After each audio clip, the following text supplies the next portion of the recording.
Assalamualaikum warahmatullahi wabarakatuh. Saya Yudi Pramuka, political YouTuber dari Parung. Apakah boleh ngomongin orang? Tergantung. Kalau ngomongin aib orang, jangan. Tapi kalau ngomongin keputusan politik yang berdampak pada jutaan orang yang dilakukan oleh penguasa, wajib kita omongin. Kalau yang benar ya nggak apa-apa, tapi yang jelek yang kita omongin. Yang jelek itu maksudnya keputusan itu merugikan ya, rakyat.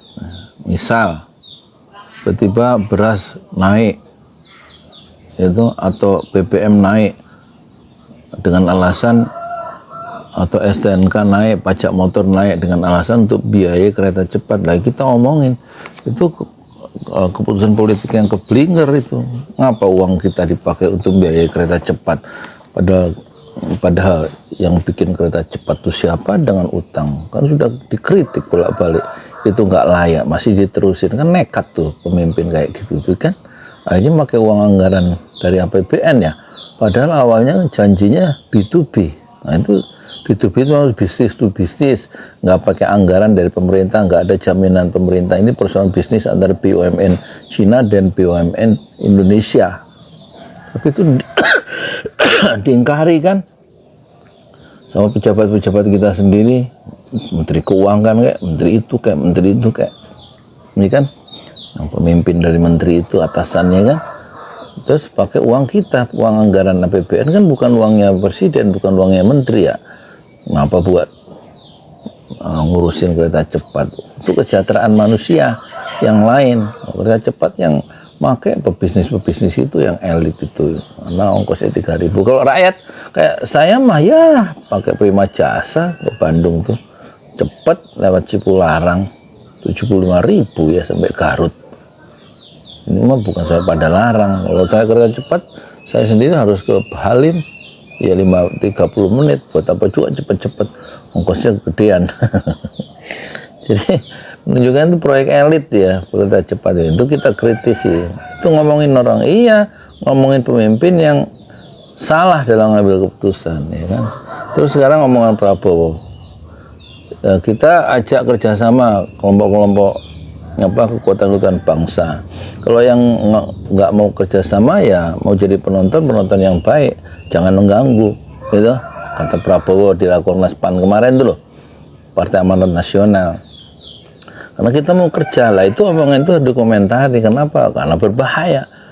Berbahaya apa? Berarti nanti kalau orang yang mengkritik, yang mengganggu kebijakan-kebijakan Prabowo Gibran, itu dianggap bisa anti pembangunan, anti proyek strategis nasional, dan itu artinya bisa masuk penjara. Lah kan omongan nggak benar tuh, omongan Prabowo itu. Kalau yang nggak mau diajak kerja sama ya nggak apa-apa, jadi penonton yang baik, tapi jangan mengganggu. Lah ini kita kan sudah sepakat negara demokrasi itu kan harus ada kebebasan untuk menyatakan pendapat tanpa harus dikriminalisasi, dipenjara. Bebas pendapat, mengkritik pemerintah, mengkritik kekuasaan kan gitu ya.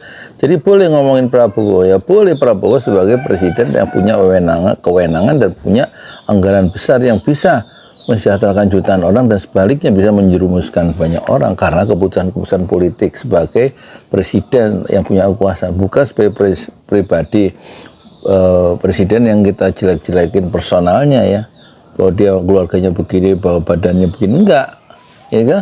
Tapi keputusan-keputusan politiknya. Jadi ini agak harus cerdas sedikit.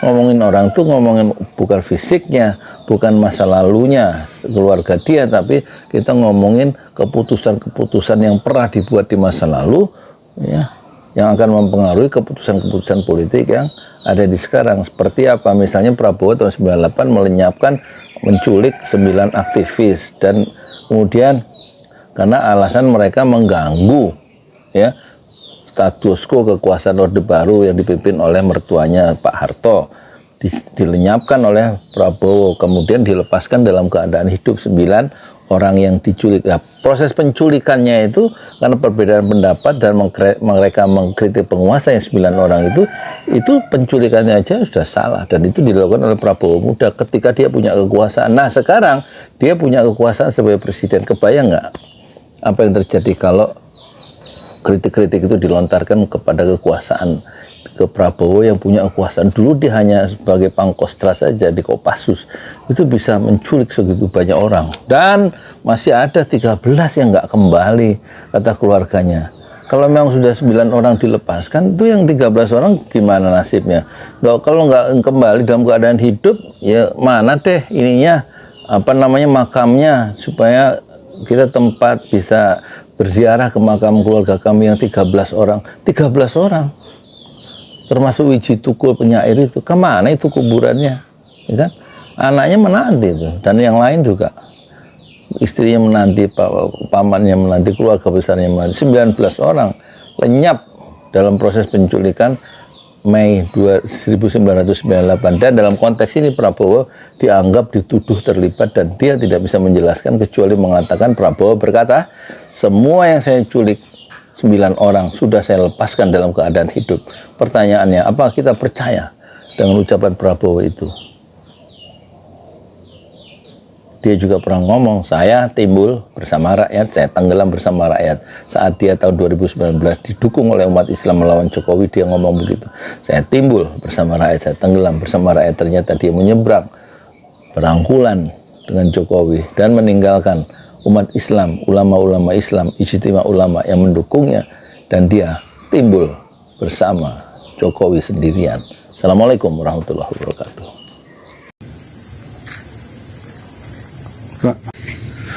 Assalamualaikum warahmatullahi wabarakatuh.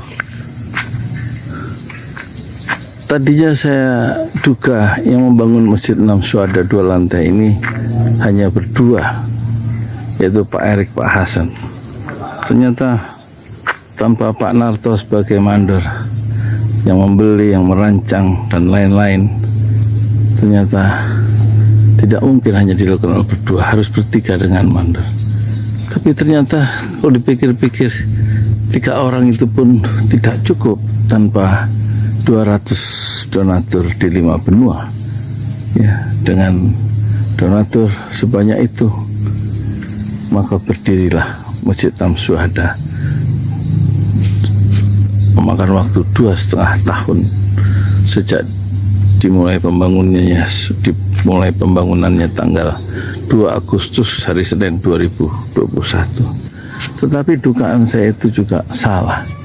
Masjid ini bukan dibangun oleh 3 orang, 2 tukang dan mandor, tapi juga bukan oleh 200 donatur.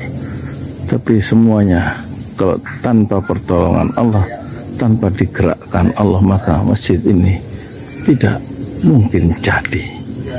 Jadi kalau begitu soalnya, yang membangun masjid ini sebenarnya adalah Allah, atau masjid ini berdiri berkat pertolongan Allah. Dan tentu kita sekarang minta kepada Allah supaya menyelesaikan masjid ini. Yang kurang keramik, ya Allah, bukan keramik, ya Allah, granit 150 dus lagi kali 200.000, tinggal 30 juta lagi, ya Allah. Tapi 4 dinding lantai 2 juga belum tertutup lubang angin, ya Allah, sekitar 10 juta lagi, ya Allah. Dan plafon lantai 2 juga sekitar 5 juta, ya Allah, serta tangga cor ke atas, ya Allah, kira-kira 5-10 juta, ya Allah.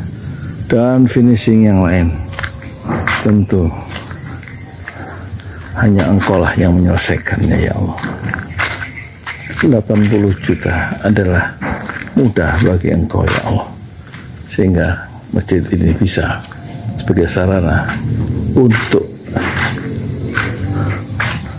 sujud kepada Engkau, mengenal Engkau, dan melahirkan orang-orang yang taat kepada Allah, taat kepada Rasulullah, dengan bersujud, sholat, dan juga mempelajari Al-Quran, mengenali perjuangan Nabi besar Muhammad SAW, taat kepada Allah, taat kepada Rasulullah. Ya Rabb, selesaikan ya Rabb Masjid 6 Syuhada yang dibangun di atas tanah wakaf Bapak Haji Paramarta 120 meter persegi. Ini masjid milikmu ya Rabb. Kami hanyalah nazir, hanyalah pengelola, penjaga, perawat, tetapi masjid dan tanah ini semuanya milik Engkau ya Allah.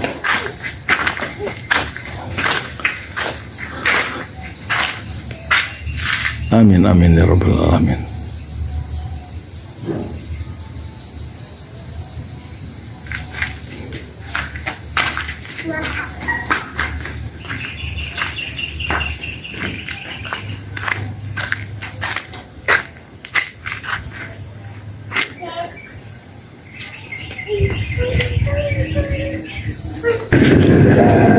Masjid Enam Syuhada sebentar lagi selesai. Dinding lubang angin sebagian sudah terpasang, lantai 2 dan kemudian plafon termasuk lantai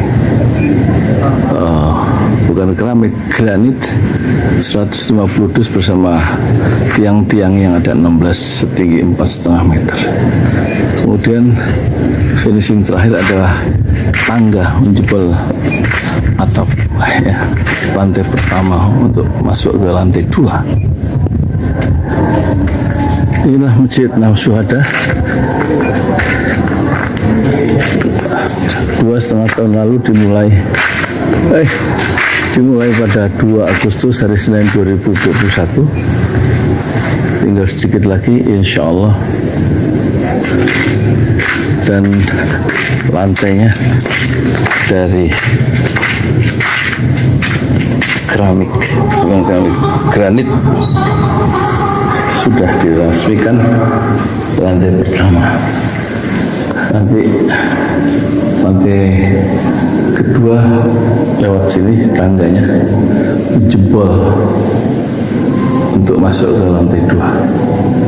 Inilah Masjid Enam Syuhada yang sangat megah karena dari bahan-bahan pilihan kualitas nomor 1.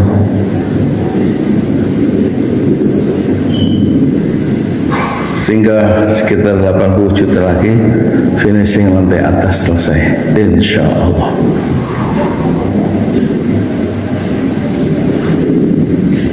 Ya, inilah Masjid Enam Syuhada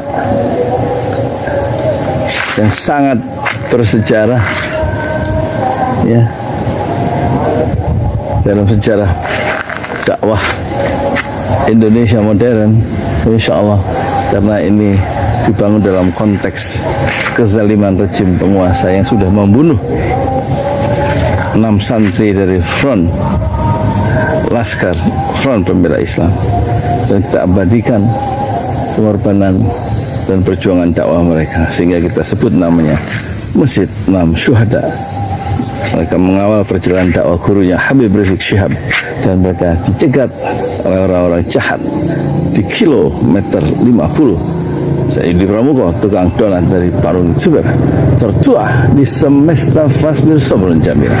Bersabarlah dengan kesabaran yang indah. Assalamualaikum warahmatullahi wabarakatuh.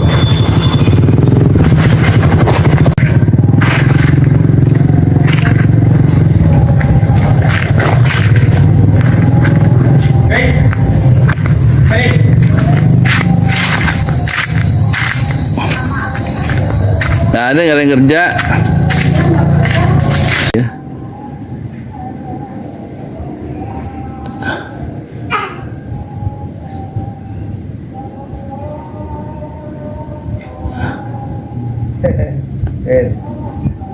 Gitu.